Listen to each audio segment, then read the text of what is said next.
Okay, Wolfie just dropped a new video. Oh my god. It's not even fair for the competitors anymore. It's not even fair. He just comes back better than ever before, okay? He he won the largest tournaments 3 times. Okay, that's not healthy. Okay, we'll watch the video. 2 years ago, in the immediate wake of Scarlet and Violet's release, a Pokemon tournament broke a record that had previously held strong for over 10 years. 782 eager and bright-eyed trainers descended upon the 2023 Orlando Regional Championships, a number that rendered it the single largest official live Pokemon tournament of all time. And every tournament I'm really excited. when the tournament more than ever, that champion can feel up for grabs. But when the dust settled, one player stood above the rest. Me. I become the winner of the largest official Pokemon tournament of all time. Oh my god. Becoming the champion of this biggest tournament ever was easy. The event itself was grueling. It started at 8 a.m. but didn't finish until 11 p.m. The existing tournament structure just couldn't handle the sheer volume of players. So much so that following this event, Pokemon Company made an emergency mid-season change to let tournaments better handle such large numbers. How hard it was only enhanced the feeling of pride that I had in winning. And this win in particular meant a lot to me. Although I was able to win the online Players' Cup 2 during Sword and Shield, I actually hadn't won an in-person tournament in 4 years. Really? Since 2019, when I took home first in the North American International Championships. So this was both a return to form, but also a new experience at the same time. I feel really lucky for the career that I've had playing this game. And at the same time, it still felt really cool to do something that I'd never done before. On top of all that, I did it with my favorite strategy of all time. A strategy that sees almost no competitive play because of how difficult and frustrating it is. All that to say, I was really ready to cherish this win for a little while, especially because the first tournaments in a generation's life cycle typically are the biggest. But this time, something different happened. Despite a kind of messy start, interest in Scarlet and Violet's competitive scene didn't die down after a few months like was typical in past generations. Instead, something bizarre happened, something that we didn't think was possible. Interest actually grew. No event during the 2023 season was able to match Orlando. Maybe because Orlando is a major hub for airlines, don't really know. But as the 2024 season kicked off, several tournaments came close to shattering the record, until finally one did. With 845 players, I think the he won Charlotte that one Regional too. Yeah, he Championships won would be the new biggest tournament ever. The record that had previously held for over 10 years had been broken twice in under one, and my title as champion would go to somebody else. Unless, of course, I could stop them. So I showed up to Charlotte in one completely novel ways, and somehow defended my title. My second He is the win best in Pokemon under a player year, of all and my time. second Wolf Blake is actually the best Pokemon player of all time. I don't care if Ray Rizzo has 3 World Championship wins. That doesn't matter when he has won like 10 regionals. That's probably harder than winning 3 World Championships. Come on, dude. time winning the largest tournament ever. So much for new. But this time, that record held for an even shorter amount of time. Just 3 months later, the 2024 European International Championships clocked in at 975 players, breaking the record once again. And this event is one of the hardest in the entire circuit. With regional championships, most players competing are from that region. But at an international, players come from all over the world. Once again, I attended, hoping to defend my title and win the largest tournament ever for the 3rd time in a row. Once again, I made it past the first day of competition, but it wasn't enough, and I fell short, meaning I had to say farewell to my title as the winner of the biggest tournament of all time. They used the exact same team I brought to Europe 1 week later to win another regional in the US, and it was even in Orlando once again. But European internationals had just... I think Wolfie needs help, dude. He is like making teams over and over and just winning everything. Like most of the time, it's like 50% of the time it's like somebody else. The other 50% is just Wolfie. It's just like not fair. It's like a coin flip for him. Like he either wins, makes a video about it, blows up, good. And sometimes it's just like He loses, he makes a video of it, and blows up anything! It's really just like a win-win for Wolfie at this point. And too big. And the record for players would remain unchallenged, with no other event on the circuit even coming close. No other event. Because now we're here in 2025, and almost one full year later, the 2025 European International Championships has shattered its own record. And when I heard this, I knew what my goal had to be. If there's one thing you got to know about me, is that achieving something new only makes me want to make it business as usual. Orlando had been 782, Charlotte 845, European Internationals 2024 975, and European Internationals 2025 1,257 players. Major threats loomed in my path. The reigning world champion, the new generation elite of the game, and a showdown was not just one of my hardest matchups ever, but a packed crowd all cheering for me to lose. 1,256 other competitors, each of them another obstacle in my way. This is the story of how, for the third time, I won the official Pokemon tournament of all time. Yeah, he won it 3 times. Again. Brackets 2 times. He's Koraidon. With a much more modest goal. Not of trying to win the biggest tournament of all time, but of just trying Here's to make Perish my Trap. favorite strategy work. This The guy. same strategy I'd used in This guy. I'm not even annoyed. I'm just really shocked he used it like 3 times. He won the biggest tournament. All 3 times has been used with Paris Trap. Oh my god. That is really big determination to bring Paris Trap back. He's the only person who can do it. Wolfie can finish. No. my first win at the biggest tournament ever back in Orlando 2023. A strategy that, despite all the science saying it should be impossible, I was determined to use. My favorite strategy is called Perish Trap. The first time I made finals of the World Championships, I did it with my favorite Pokemon. It was 2012, just my second year of playing Pokemon competitively. I made top 8 at Worlds the year before with Pokemon that I really liked, but this time I was determined to take the funny coconut tree to the height of competitive play. And I did.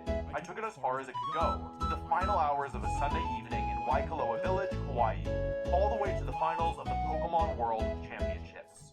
And then, in the final battle of the last tournament of the year, I lost. I've had a long career in this game. I've had a lot of favorite moments. Sometimes I win. Yep. Sometimes, well, not exactly. Figuring out the balance of unique That was Pokemon really and strong Pokemon is a constant calculus that I'm still working on. You can't always force your preferred strategies if you want to win. It has to be the right time and place. But there's one strategy that I will always try and use, no matter how bad it looks. Perish Trap. It's a funny strategy that basically flips the way the game is played on its head.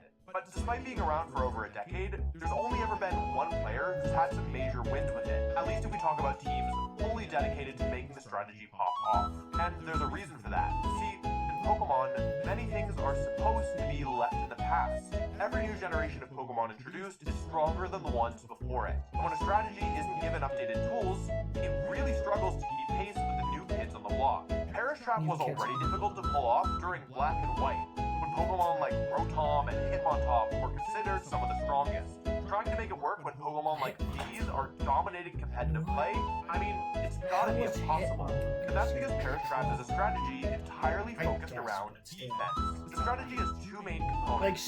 The attack Like Perish. Scrafty being strong, I guess. Oh my god. I can't accept since Intimidate. It's really good pressure and all that.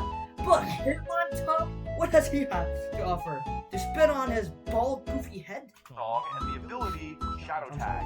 The core concept is easy enough to understand. Perish Song puts a 3-turn timer on every Pokemon on the field when it's used, and at the end of every turn, that timer decreases by 1.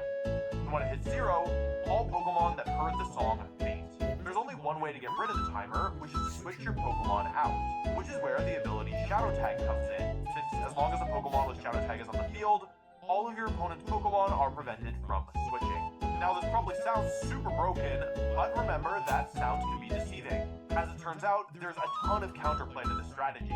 For example, any Ghost-type Pokemon just can't be affected by Shadow Tag, period. als grote importeur van exotische Yeah, this is the reason why I'm not stream. Moves that switch a Pokemon out still work as normal. Some Pokemon are just straight up immune to Perish Song, and if your Shadow Tag user faints before you finish pulling off the trap, you basically lose on the spot. So, as you're probably realizing, the stronger the Pokemon are that you have to stall, the harder it is to make it through unscathed. To pull it off, you're not playing a damage game, you're playing a game of survival. But despite the difficulty, I really love this strategy. I love how much precision and planning it requires. I love how it changes the way the very game itself is played. I love the inevitability of the timer ticking down, of knowing that if I can just survive, I'll win.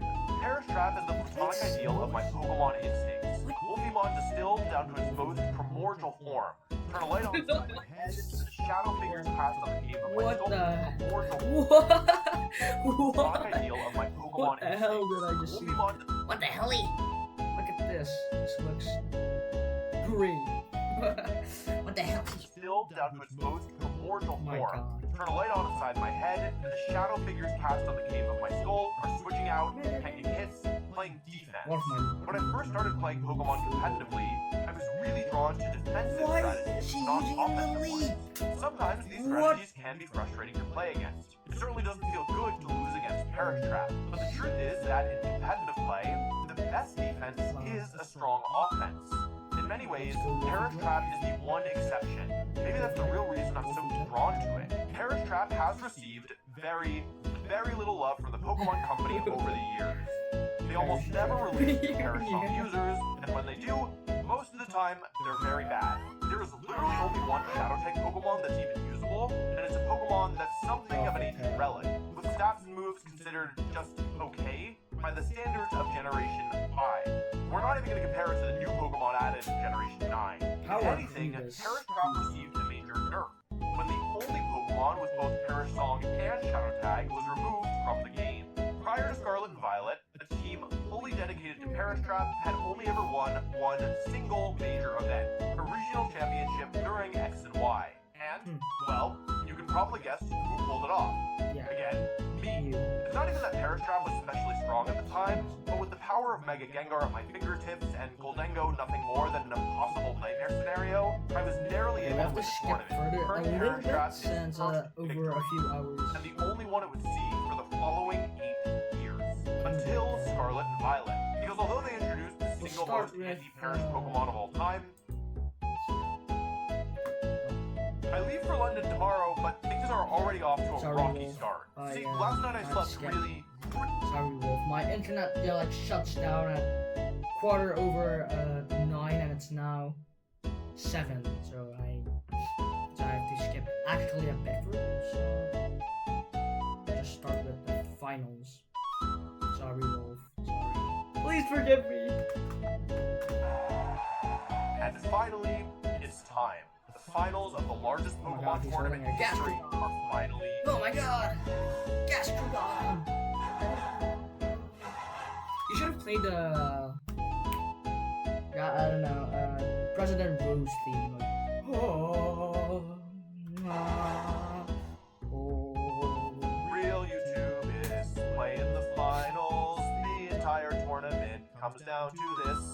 The battle hasn't started yet, but I'm already moving. Writing down the things that I've prepared, allowing my... I love, like, Wolf Glick, like, 4 big achievements, I guess. Yes. World Championships, regional, and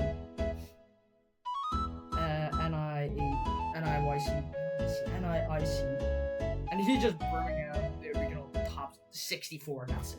Mind to focus That's pretty on the funny. battle ahead. The HP values I need to know for Incineroar and Amogus. Notes to help myself keep calm. Setting up the layout I use for note taking. Even though I already know every Making detail the of World builds, Championships. even at least the ones that I can, I'm still going to take notes the way that I always do. That's my process. One that I've spent years honing and adjusting. Forgetting one key detail could be the mistake that loses me the match.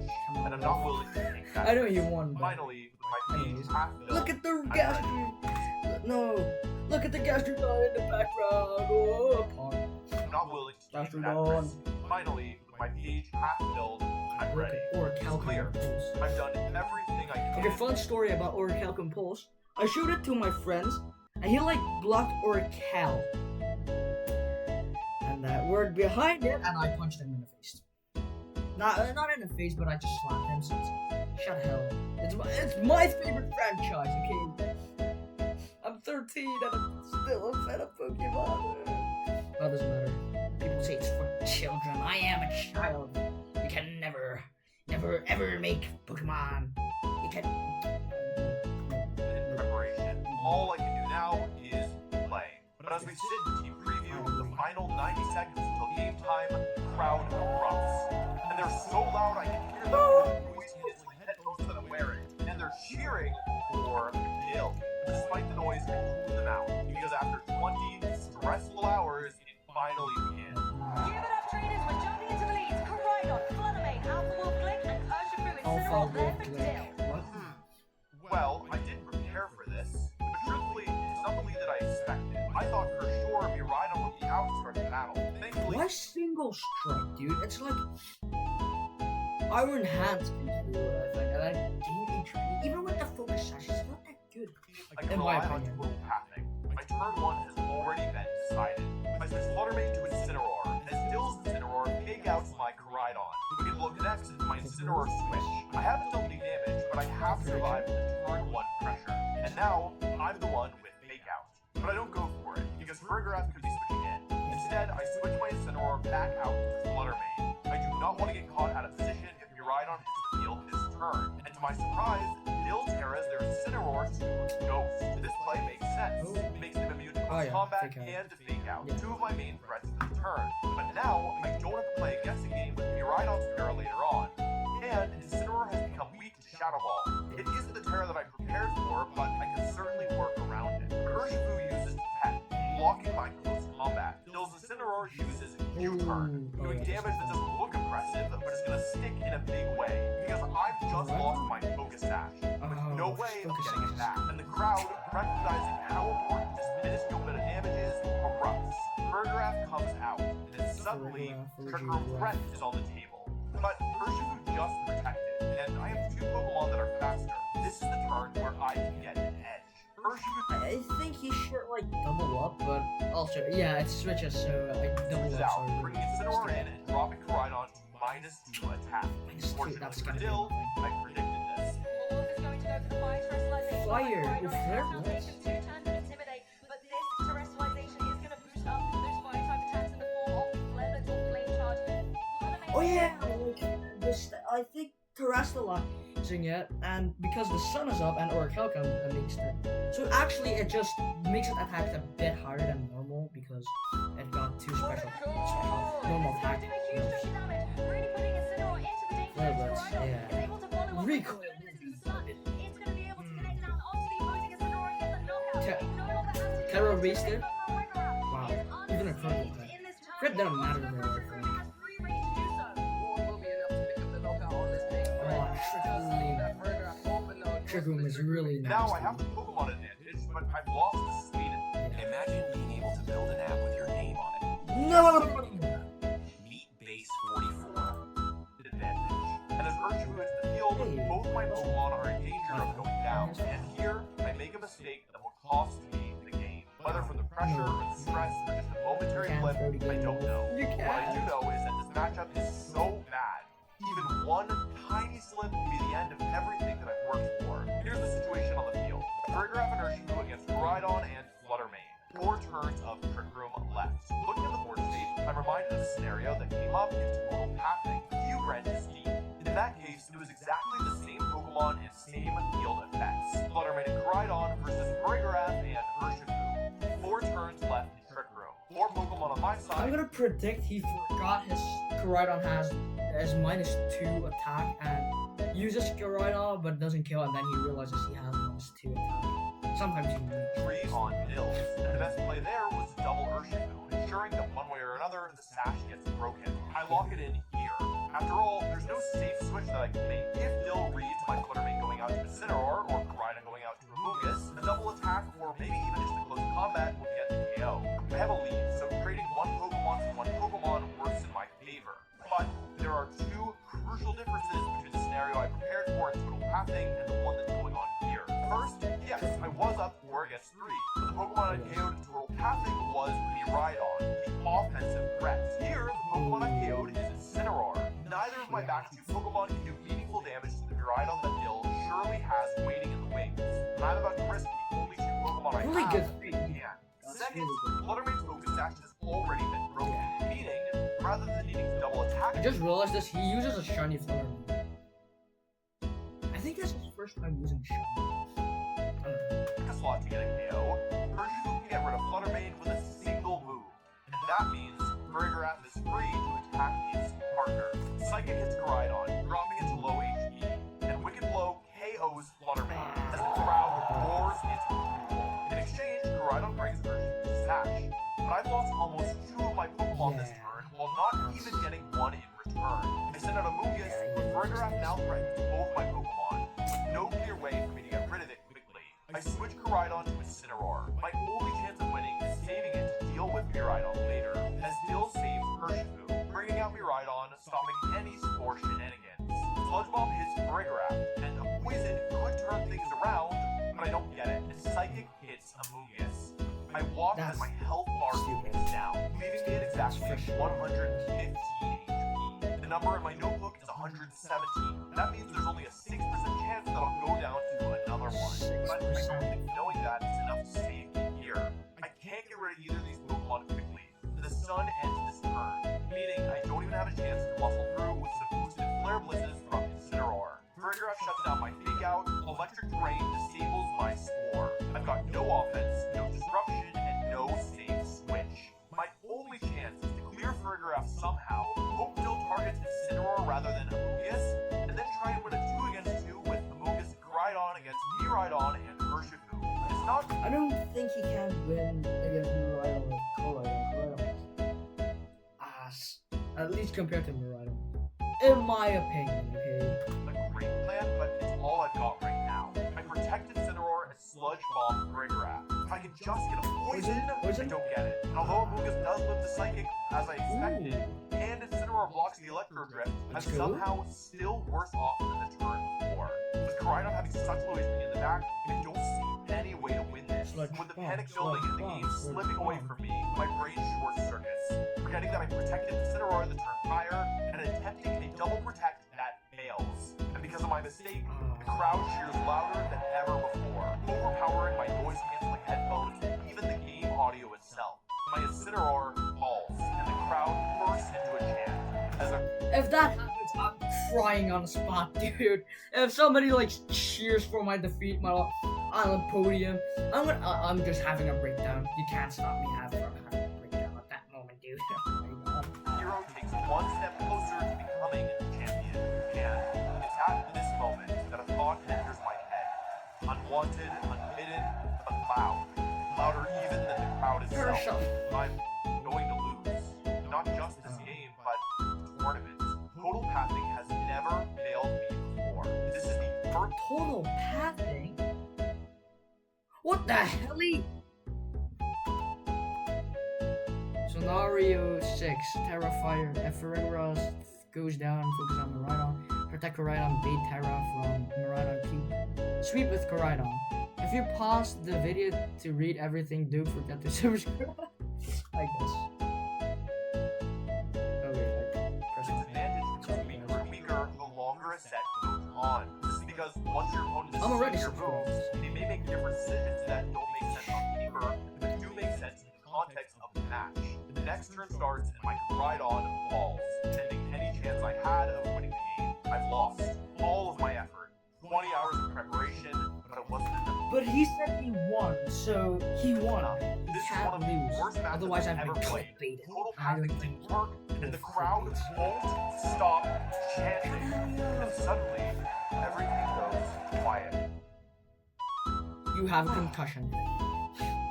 I know that, despite the horrendous matchup, I'm still considered the favorite here. This is Dill's first ever top cut, and I am the single most decorated player in history. I know that, even if I manage to somehow scrape a win out of this terrible matchup, the crowd will view it as the expected outcome. And I know that, despite the fact that a third of my That would be really that would be really frustrating, you know? Like, you lose, and then, like, the crowd is like, oh my god, he lost. And then I expected it. Like, come on! The team is completely relegated to the bench. Most people watching probably Paris, Paris, trap, Paris, trap, I know Paris. that's true, but right now I don't feel them because this crowd, in hopes of hyping up their hometown hero, has triggered an unintended secondary effect. The thousands of people cheering against me, their celebration of my Game 1 defeat, they've transported me back Is here. Pokemon World Championships like World Championship? Just Pokemon Company like you use Switch 2? I don't know. I really want one. To a feeling that I I'm almost so forgot. cold. They I only make have me Switch. feel like the underdog, and that awakens something primal in me. A fire ignites, burning away the doubt, the fear, even the snakes themselves. I'm gonna lose? What a stupid thought. I can be sad about losing What a after stupid it's thought. already happened. Right now, I can still change my fate.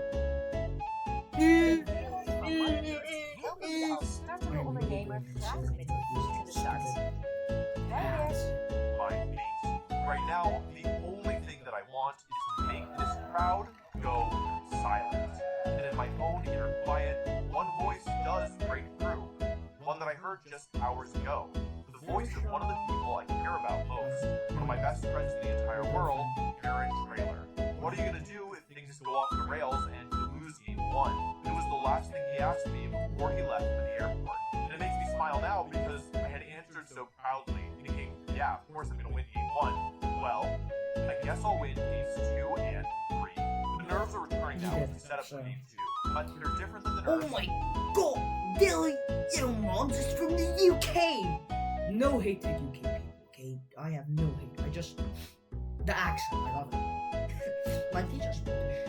He retired, but the British in me is now expanding rapidly. Struggled with in the past. Normally, when I get nervous, it becomes harder to think, harder to play. My foresight goes out the window. Here, I feel the pressure, but I also feel a sense of calm because I know that I've prepared well, and I realize total pathing hasn't failed. I just missed a branch. In the 90 seconds between games, I open up a new path in my mind, following its branches as far as I can get in the time that I have. Game 1's path, but with the right moves this time, with the perfect moves. If Game 2 begins with the same leads, it'll go differently this time. And as Game 2 begins, the crowd emboldened, switching from "Let's go, Dylan" to "One more." I'm really nervous Things are for no indeed reason. different, because Dill has switched their leads to Incineroar and Triggerap. I hop branches in my mind onto a path that I feel much more confident in. Come on, roll. My turn 1 play is set. The only question is how Dill will respond. I Terrasilize Koridon, attempting to clear Triggerap, but Dill stops improving with Fake Out. This is their perfect play, but it's one that I prepared for. Moonblast deals 45% to Triggerap and lowers the special attack. The bonus branch. As Trick Room goes up, Dill made the best play, but I'm still the one in the driver's seat. We're still within total pathing domain. I switch Flutter Mane out to Incineroar, and it won't give up my Focus Sash so easily. Wasn't expanding domain force or something? This game, Dill's Incineroar uses Knockoff, removing Koridon's life form. But the next Maybe Pokemon that's to move is Koridon? What? It should be Triggerap who attacks next. The only reason it would be otherwise is, oh god, close combat hits Incineroar, but because I lost the life orb, it barely survives. No. And Triggerap finishes No. off the turn with No. Roar, the sound mirrored by the crowd, attacking it to their own Incineroar. Roar has negative priority, meaning it goes after most other moves, which is why Triggerap attacked after Koridon. Roar will now randomly bring out one of the Pokemon Dill has in the back, That and I is- hold my breath as I see what the game chooses.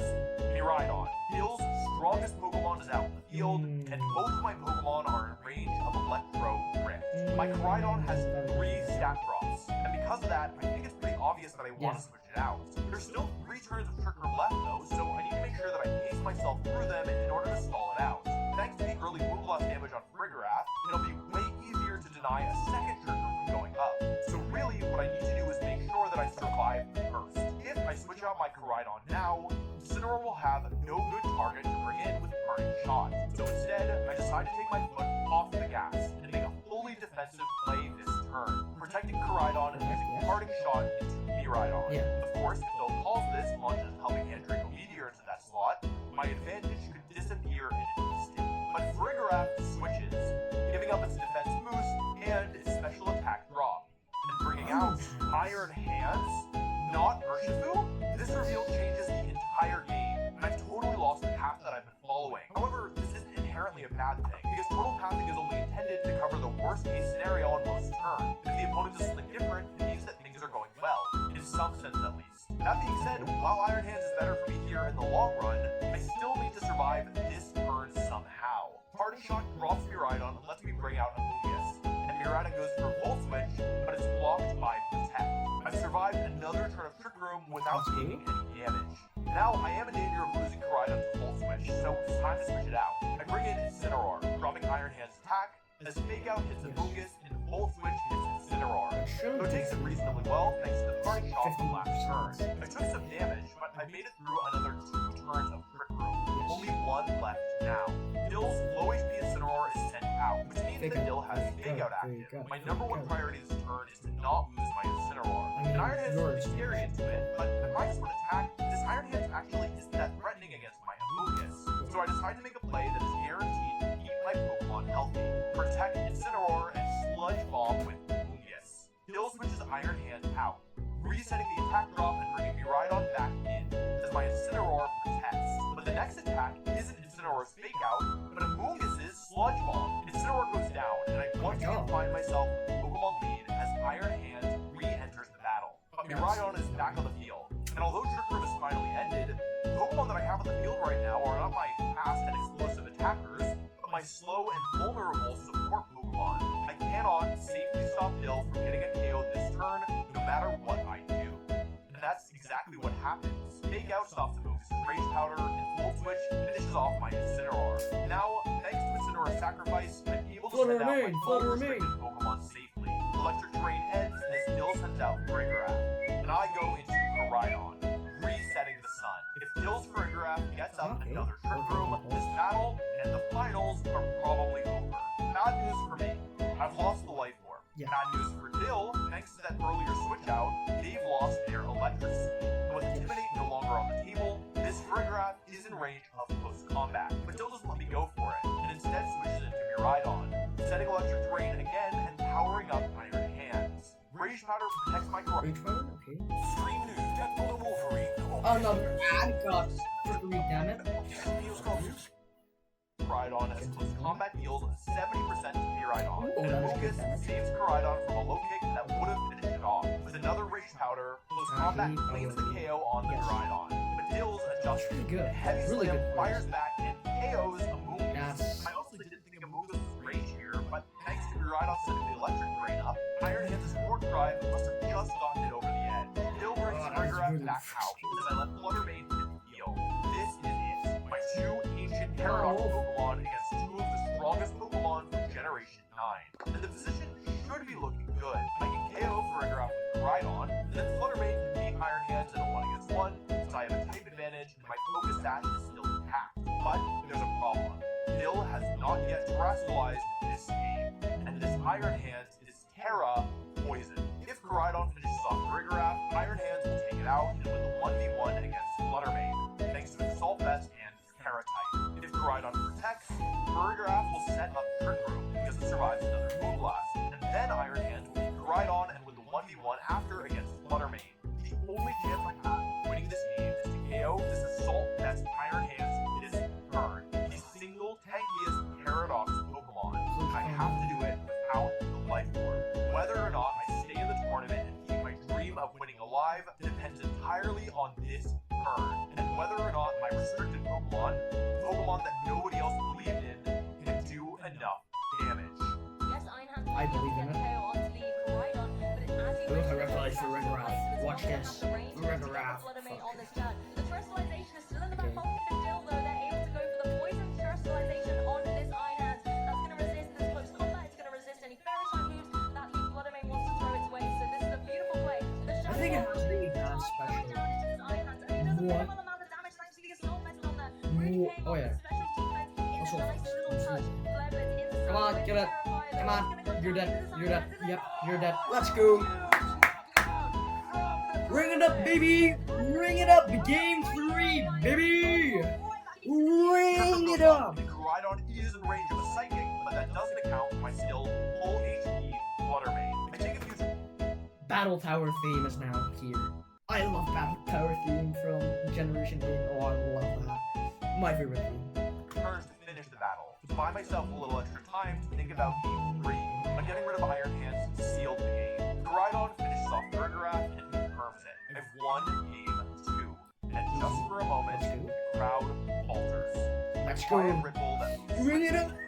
people that had been planning to celebrate. They rally Yeah. immediately, but for the first time all set, Wolf is the best put a player dent in ever. that wall of sound. Can't lose. Cheers Losing one is more, not Dylan. enough. Here's the veil of my He noise doesn't have canceling that. headphones once more.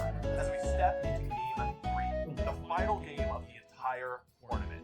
Whoever wins this game will be crowned champion. This is it. And Dill has gone back to the lead from Game 1. Incineroar and Urshifu staring down my Flutter Mane and Groudon. But this isn't the same situation as Game 1. I'm not the same wolf from Game 1. I'm not the same wolf from 2 games ago, or 20 hours ago, or years ago when I first fell in love with Parrish. I'm not any of those wolves. I'm the wolf I need to be to win this tournament. I'm really nervous right now, dude. It's like, I need to be the wolf right now to beat the tournament. Like, I'm not mocking him, okay? I love him. Not in a gay way, okay? There's 3 reasonable plays that I can make here, ordered by how risky they are and how much momentum I'll gain if I get them right. First, there's the option to switch Flutter Mane into Incineroar and close combat into Urshifu. This is the safest play, and it's unlikely for me to lose much ground if I go for it. The problem is, I'm also not likely to gain much ground, because Fake Out into Groudon is so safe, and I won't do any damage if I switch out. Second, I can switch Groudon to Amoonguss and Moonblast Urshifu. This play hard goes out of close combat and Fake Out into the Groudon slot, but it does a decent job of covering for the Wicked Blow and Fake Out play as well, since we would just end up trading with Focus Sash. The question is, Oh yeah, things focus on. is this actually good for me?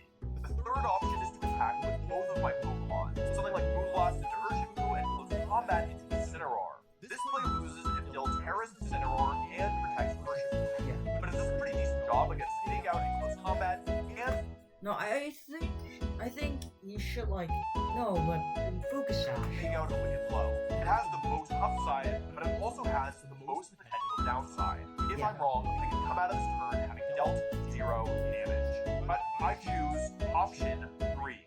But not because of my game. After Game 1, I opened up this brand gambles. portal happening, Love and I gambles. played out how each of the turn ones would go. Part of the reason I took some extra time at the end of Game 2 to confirm the win is so that I could think through this exact situation, and I kept working on it in the few minutes we had between Games 2 and 3. I've thought about every turn Dill has made in this set thus far, and how they approach this matchup, what they prioritize, and importantly, what they don't. In Game 1, they didn't prioritize keeping their Focus Sash safe on Urshifu, and in Game 1, they also tranquilized their Incineroar for no benefit. They also attacked with Urshifu basically every turn that they could. Given this, I'm pretty sure that they're going to attack with Urshifu here, and if I'm confident that Urshifu is attacking this turn, I like the third option the best. The turn begins, and there's not this rationalization, but if Fake Out hits Groudon, Moonblast takes Urshifu down to Sash, and Urshifu goes for close combat. I lose most of my restricted Pokemon in exchange for most of Urshifu. But that's a trade that favors me, because Flutter Mane is my second restricted. Yeah, since Flutter Mane stats is like distributed so good that it probably beats Miraidon, even if it's terrestrialized to Fairy, right? Since the Flutter Mane do be Sigma dude. Pokemon in guess. this matchup, and it's still got its Focus Sash. This battle is partially a fight between Koraidon and Miraidon, but more than that, it's a fight between 2 Pokemon and their Pokemon. I don't care what's DVD, D&D or not. I don't Right now, care. I've still got mine, and I intend to save it. I switch Flutter Mane out to Incineroar, giving me both Fake Out and Intimidate, and Dill terrestrializes their Incineroar once again, turning into a Ghost type to survive a potential close combat. Sucker Punch tries to break Flutter Mane's Focus Dash, but it fails thanks to my switch, and Koraidon's Flame Charge finishes off Urshifu, the first Pokemon to face. Dill's Incineroar is the last move, and launches a Flare Blitz into my Koraidon. But I just brought in Intimidate. Can my Koraidon survive? Huge damage, but for Incineroar to capitalize on that. Now he has to get that knockout in retaliation. Crowd Roars is my restricted Pokemon. The strongest Pokemon on my team is knocked out for the last time. I started this journey with Koraidon, and now it's made its final move at this tournament. But even though I'll need to finish the job without it, Koraidon did exactly what I hoped it would do. Urshifu was the only Pokemon Dill had that could move before my Flutter Mane. So Koraidon knocking it out is huge news for my ancient Misdreavus. And this knockout was a planned sacrifice in this new branch of Total Pathing, one that pressured Dills to rationalize their Incineroar as a bonus, making it way easier to deal with Flutter Mane later on. Thanks, Koraidon. You did good. Dill replaces their Urshifu with Farigiraf, while I send out Flutter Mane once again. Their Incineroar is not happy to see it. Koraidon's sacrifice pays off here. The threat of super effective Ghost-type damage forces Incineroar off the field. But my Koraidon is now a And he predicts it to be Miraidon and just kills it on the thing of the past. The future of this battle all comes down to Miraidon. My Shadow Ball and Flare Blitz play deals a lot of damage, but it doesn't get a KO. And with the momentum from this switch, Dill sets up Trick Room. And God, suddenly, Flutter Mane has lost its speed advantage. This is scary, but I take a I moment thought Miraidon, but it has Focus Slash. But a double level. to collect my thoughts. I'm in the lead. There's no need to play risky here. If I lose Flutter Mane, I can easily lose this game. Dill switches Farigiraf out, providing Intimidate support to ensure that Miraidon makes it through the turn. I protect Flutter Mane and Party Shot to weaken Miraidon, bringing my Amoonguss onto the field, but Dill reads it, going for Volt Switch and bringing Farigiraf back onto the field. Now my relatively safe switch of Flutter Mane to Incineroar, using Terra Dark to survive the turn with Amoonguss. But I'm worried about this play being too obvious, running into a crazy play of Farigiraf reversing Trick Room while Incineroar goes for a U-turn, bringing Miraidon back in outside of Trick Room, with the freedom to take whatever KO it wants. With Terra, I'm pretty sure that Amoonguss will survive Flare Blitz and Sun, and so I go for what I think is another safe play. Terra Dark Amoonguss, Rage Powder, and Shadow Ball into the Incineroar. But I didn't account for Helping Hand. This is such a great defensive play. He moves the health now once again coming through from Farigiraf to help out that Incineroar as Amoonguss rolls in the attack to Rage Powder. So we'll be protecting the Come on, survive. whatever devastating damage is Please. whatever the Incineroar wants to deal with. I'm like more hopeful about actually playing. Here, in the middle of the final battle of the tournament, I made a mistake that might cost me everything. Even though Shadow Ball KOs Dill's Incineroar, the damage has already been done. This game is slipping through my fingers as the sun ends at the exact worst moment. With 2 turns of Trick Room still active, we're each sent into our final Pokemon. My Incineroar, Dill's Miraidon. If there was only one more turn of Sun, Flare Blitz could KO the battered Miraidon. And if there was just one fewer turn of Trick Room, a Protect would win me the game. But both conditions are just one turn out of reach. There is no safe path to victory. The entire tournament will be decided by who guesses right on this next 2 protection in a row. I call it. turn. The speed order dictates everything. Farigiraf will move first, and its Yeah. move is locked in. It can't hit Incineroar at all, but its attack into Flutter Mane will be crucial to breaking my Focus Sash. Yeah. Next to move is my Incineroar, who also doesn't threaten a KO onto either Pokemon, but can deal meaningful damage to Miraidon, who just so happens to be the next Pokemon to move, and the most important one, because with Electric Drain up, any unpredicted Pokemon is going down immediately to an Electro Rift. But still can only use that massively powerful move to KO one of my Pokemon. If I protect Flutter Mane and Dill attacks into it, I can use Flare Blitz twice to KO Miraidon before it That's the best. then beat Farigiraf in a 1-against-1. However, if Dill reads this, they can attack into Incineroar, KOing it with Electro Drift. But if I predict that, I can protect Incineroar and KO Miraidon with Moonblast. Despite all my effort, all my planning, this turn, this game, and this tournament comes down to a I'm so 50-50 hopeful. guessing game. 50. Incineroar or Flutter Mane? Which one should I save? Flutter Mane is my final remaining damaging Pokemon. And even if I do guess wrong, I might still have a chance to win with a double protect or a Moonblast special attack draw. It's been my second restricted Pokemon for this entire set. It's the only reason that this match is playable, and it's gotten me out of so many tricky situations over the course of this weekend. Honestly, over the course of the last few years, I've run every set imaginable on this Pokemon, and it has never let me down. It was a key piece of my first Perish Trap win this generation, and now my perish mode on the bench, it could cap things off again. Drawing a thread from that performance all the way to this one. The other option on, dude. is Incineroar, a Pokemon that frequently doesn't let You're anyone putting me know on a level unless you're the one dude. facing it. That's why I've always had it out for Incineroar. If you've watched even a single The video best of mine, Pokemon of all chances time. are you've heard me talk about how much I dislike this Pokemon because of how strong it is. But sitting on the stage in front of thousands of people, I have a moment of clarity. The reasons I dislike Incineroar, its strength, its versatility, its overwhelming presence, those are the same reasons that this crowd is rooting against me. It's the same reasons people love to see an underdog win, love to see the favorite lose. It gives us hope that each of us can rise above our limits, that in the moments when the odds are stacked against us and things look bleakest, we can rise above in our own lives. And I'm just as guilty of this, of rooting against the favorites, against the strongest Pokemon in history. I The hate strongest arrogance. Pokemon. And Incineroar just might be the most arrogant Pokemon ever made. He wins again, and then he wins some more.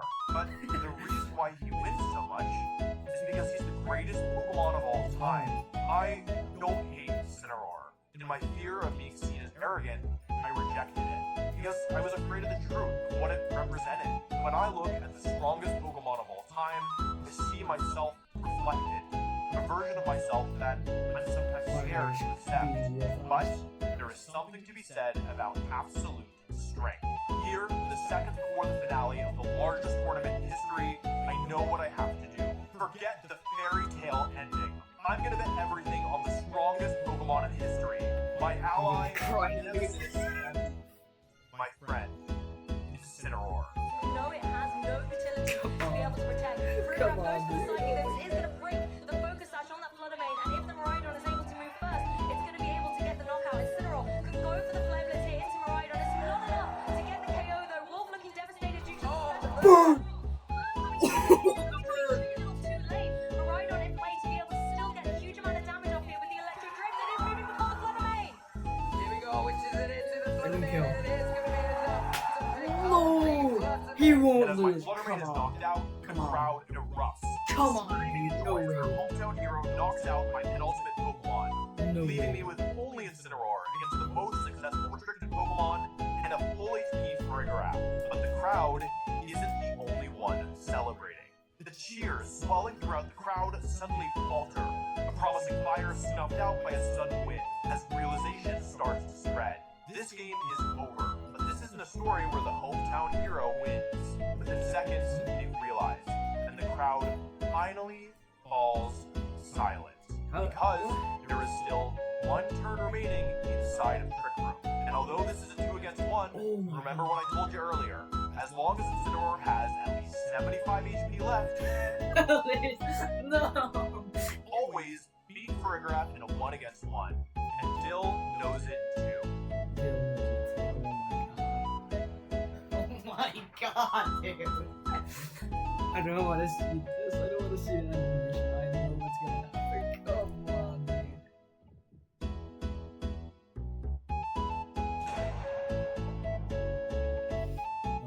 No, you're putting me into stress, dude.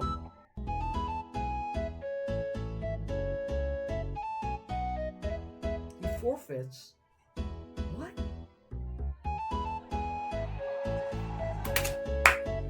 Oh my god, dude. This has Dill been wants an out up and to down. own your ride on the Psychic, acknowledging that the game is over. He hits his own Pokemon with Psychic. He just knows it's over. He's just clowning on himself now. Finally ends, but it's Oh one turn my too God. late to save Uraidon. Dill forfeits, and for the third time this generation, I've won Oh the my largest God. official Pokemon tournament in history.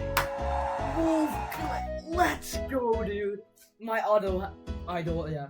Super idol. My idol has won again. Oh my god, this has been a best video ever I've ever watched. The ups, the downs, the everythings, and there's still 6 minutes left. Oh my God. The match may be over, but I still have one final task. One I only earned by winning the winner's interview. Personally, I believe that any time you spend thinking about the winner's interview before you've actually won the tournament is a waste of time. You don't get a winner's interview if you don't win. Unfortunately for me, that means that I'm about to speak to the largest crowd I've ever played in with no idea what I want not that I'm at a loss for words. There's so many Pokemon, okay, but it's not enough. Instead, it's that there's so much that I could say that I'm overwhelmed by thinking about what I should. There have been times on this journey when the themes around me have seemed almost palpable. Standing here on this stage, I can almost Make the see goofy them, speech. feel Look them. at that, I just saw it. Standing Look at that.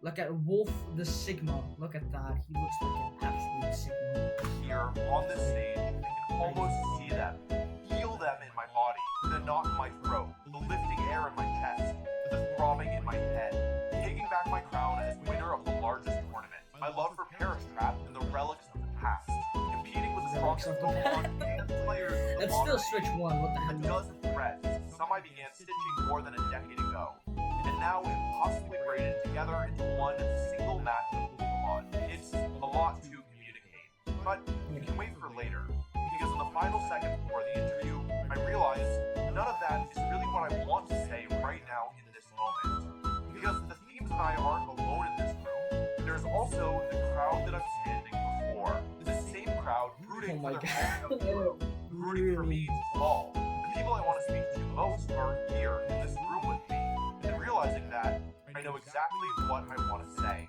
Honestly, I'm just thinking about the scope. There were 1,400 players who signed up for this tournament, who entered this tournament, the biggest official Pokemon tournament of all time. 1,400 players trained their Pokemon, traveled to London, practiced with friends, worked on their teams. 1,400 people showed up to this tournament, hoping and dreaming to win the entire thing. But it still wasn't enough. Wasn't enough! Oh my god, dude. And this time, Oh my not god, I could just never for imagine. not against me. Their acknowledgement of my own effort, of my hard work. I appreciate it. I am the best player from the past, and I intend to be the best player of the future too. And I can say that, no reservations, the first time, because this tournament, I finally acknowledge that no matter what anyone else thinks, I am not arrogant, and I am proud of what I've done. I don't believe that I'm unbeatable or that I'm destined to win. I've earned the right to believe. No. He doesn't believe that, but everyone around him does, okay?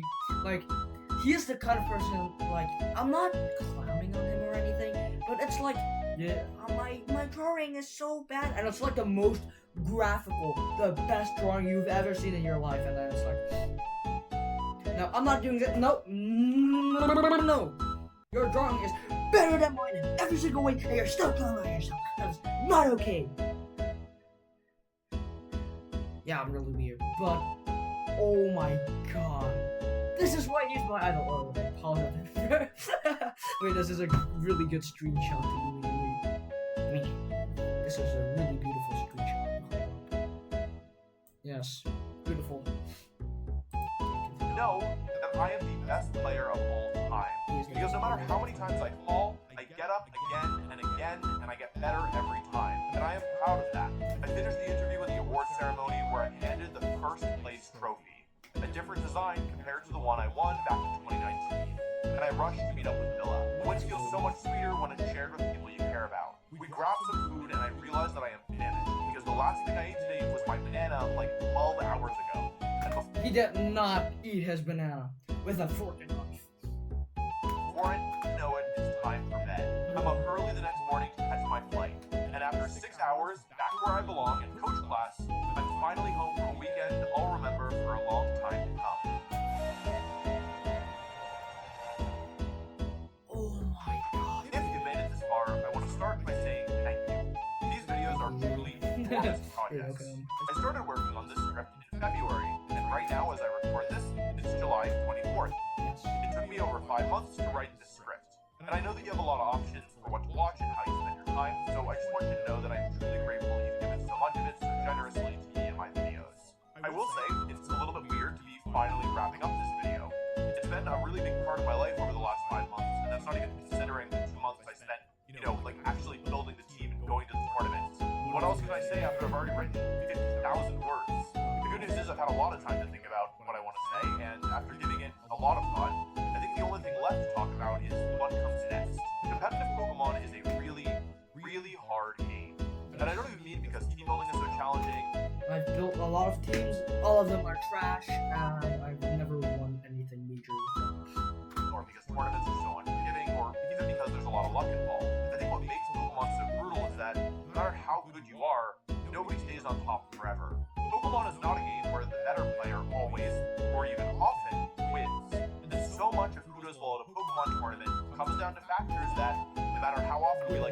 much of who does well at a Pokemon tournament comes down. No. Oh no, that's the custom. That's a custom made. Oh my god. Alright, I think that's a casing, yeah. That's the normal original Switch. Why aren't they using the Switch 2s? They are out. I really want them. I am really poor. The factors that, no matter how often we like to pretend otherwise, are ultimately out of our control. Scarlet and Violet has been my best generation thus far. It's had not only tremendous success, but also remarkable consistency. And while this is a good thing, and I'm very grateful that it's been the case, it does come with a price. The more I win, the more people expect me to keep winning. And it's getting harder and harder, because Scarlet and Violet have made the game explode in popularity. Yeah. For every one of us players from 10, 15 years ago still makes the game explode in popularity. There's over 100 brand new players who are getting better and better at the game every day, and they're hungry to win. The simple fact is, I'm not going to be able to keep up forever. And sometimes it feels like I'm the only one who knows that. But what I will tell you is this: I love Pokemon and I love competing, and at least for now, I'm going to keep trying to be the best in the world. It feels a little weird to say this after such a huge victory for me, but I think in many ways it's also the perfect time to say out loud that winning isn't everything. Winning can't be everything in a game like Pokemon where it's just so volatile. This probably won't come as a surprise, but for me, a big part of what makes Pokemon so great is the friends that I made along the way. And I think this weekend showed me some of the other things that I really love about this game too, that aren't just the winning. Being able to prove to myself that I can achieve things that I thought impossible with the right support, no matter what Urshifu has to say about it. I'm leaving for the World Championships about 2 weeks after I record this. I don't know if I will win, or if I will make top cut, or if I will make it out of the first day of competition. But I do know that I will try, that I will give it my all, and that I will keep fighting until I either win or am eliminated from the competition. I'm cheering And for that you, no matter Wolf. what else happens, I will I'll always do be it cheering for you. my way. And I hope that when Wait, what? and that no matter what else happens, I'll do it my way. I did it my way. And I hope that when the dust settles and the tournament is over, I'll finally be able to say the words that I've been waiting to say again for almost a decade. And that this time, it was enough.